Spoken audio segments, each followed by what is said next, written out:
Pour mesurer la résistance de sortie du générateur de tension qui est ici, je le mets simplement euh, en alimentant, je le mets sur une résistance variable. Il alimente une résistance variable avec une certaine tension de 10 volts.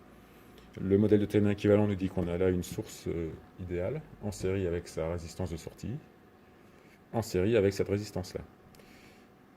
La relation du pont diviseur de tension nous dit que si cette résistance-là est de la même valeur que la résistance de sortie de l'appareil, alors la tension qu'on va mesurer ici sera égale à la moitié de la tension fournie par le générateur, qui est de 10 volts. On peut mesurer la tension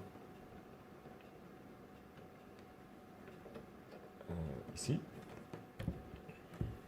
au bord du générateur. J'ai bien 10 volts.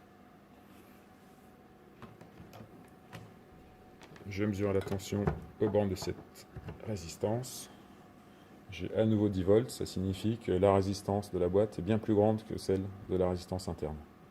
Je diminue la résistance et les calculs nous montrent que si cette résistance a la même valeur que cette résistance de sortie, alors la tension ici sera égale à la moitié de la force électromotrice. Donc je devrais avoir du 5 volts. Au fur et à mesure que je diminue la résistance, la tension baisse doucement. Ah voilà, j'arrive, elle baisse carrément, là 7 volts, 6 volts. Là, j'ai quasiment la moitié, j'y suis presque.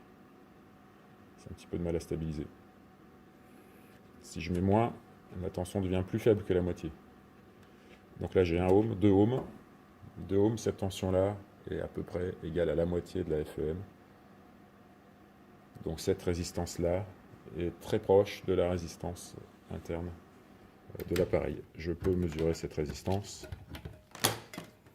Sur les petites valeurs, on n'a pas forcément des mesures très précises comme ça. Donc là, je vais faire une mesure en me mettant en position ohmmètre. Voilà, un petit peu plus de 2 ohms. Donc l'ordre de grandeur, c'est quelques ohms pour la résistance de sortie de la source.